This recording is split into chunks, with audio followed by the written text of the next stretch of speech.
time now for this week's edition of The Lowdown, and we are live. Joining me this week, Tim Howard, Robbie Mustoe. 5 questions. If you've never seen The Lowdown before, where on earth have you been? I get 30 seconds to answer, don't I, Robbie? When Best part of the weekend. Best part of the weekend. Tim loves it. Everyone loves it. You turn it's because you turn the tables on me and you love it.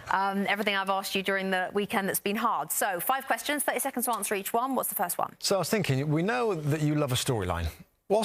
Going into this season, what's the biggest storyline you're looking forward to seeing? This is a bit obvious, and so it's a bit boring, but it's because it's obvious that I want to know what happens with Ronaldo.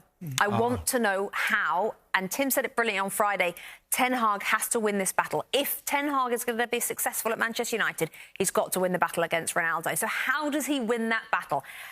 By playing him, by not playing him, by being assertive, how does he do it? And he's not behaved well at all this summer, Ronaldo. In fact, I think it's been pretty shameful at times for a player of his level to behave the way he's... Oh, and by the way, if you've never seen The Lowdown, I never hit the time.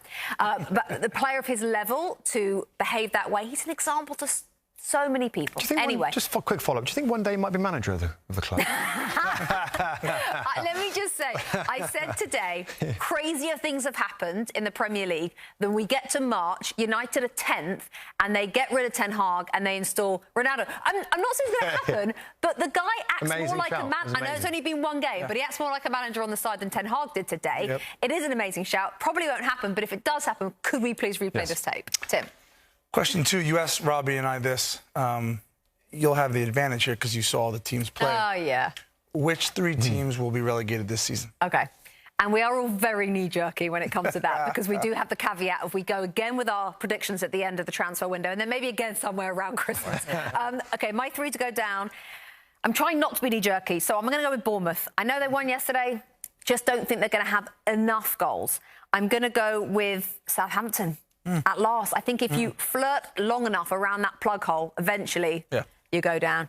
I don't see enough goals in that team either. And my 3rd team, sorry, Tim, they've never been relegated. Blimey. But I'm going Everton. Wow. I know. Because I don't know how they stay up. I just can't see them being good enough unless he goes and buys some cracking players between now and the end of August. And they need a striker, but then they can't go and get a really good striker. And DCL comes back and says, well, I'm the striker. And then what do they do with that bloke? So it's good. It's a reasonable shout. Sounds problematic. It sounds problematic for Frank Lampard, who doesn't have a lot of experience at that end of the table, as we know. Last year he did all right at the end, but in the end. OK. OK, the other end. Who's going to finish in the top 4? Any order? Yep, yeah, any OK. order. Any order.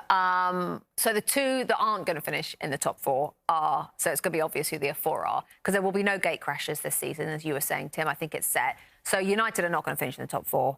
And Chelsea are not going to finish in the top 4. So it'll be Liverpool and Arsenal and Tottenham and Manchester City in that top 4, which will be a fabulous season for Mikel Arteta. I'm really interested in Tottenham. Yeah, me too. Really interested into whether they'll get closer to City and Liverpool. Can they gate crash the 2? We'll see. Tim? Who won the title? Simple as that. So you went Liverpool. You went City. Yep. And this is not based on this weekend. I do... How can you possibly say a team that has Erling Haaland is going to finish 2nd or 3rd? It's just not going to happen. Erling Haaland is a joke of a player. 2 goals in his opening game. They were brilliant anyway. They've just had the best striker in the world, arguably. Yeah. How can they not win the league? I've never, ever, by the way, I've never gone for City before. I've always tried to be a bit crazy. I went Chelsea one year, wasn't great. I went Liverpool, I think, last year. I've never gone City. I'm going to go City. So I'm sorry, City, if it means you don't win it, but I'm going City. OK. I think I have the last question, number 5. Okay. So, again, we know you like nice moments. What's your favourite moment from this weekend? Oh, my favourite moment from the weekend. Oh, that's a good question. Oh, gosh, it's hard. I think my favourite moment is probably just the kickoff. The kickoff of the new season, that Friday night under the lights. Not a huge fan of starting a season on a Friday, except for the fact that it has a different feel when you're under the lights. Also, it happened to be at the greatest stadium in the Premier League, which helped, I think. So I would just say simply that moment when they came out, everyone, and you knew that every football fan across the country was watching it. Everyone was delighted. At last, football is back. That was probably my moment of the weekend. Well, as I said a little bit earlier on, you can find all of our original content on our NBC Sports YouTube channel, Inside the Mind, Premier League Update, Two Robbies podcast, our tactics session, and this show, The Lowdown. Just make sure you log on and check it out every single week. That was the first Lowdown of the season. Hi there, I'm Rebecca Lowe, studio host for NBC's coverage of the Premier League. Don't forget to hit subscribe to watch highlights all season long, and be sure to tune in for Premier League mornings every weekend at 7 a.m. Eastern. And for even more content, head over to Peacock, where we've got live games, original series, and a dedicated round-the-clock Premier League channel featuring studio shows, classic matches, and much more.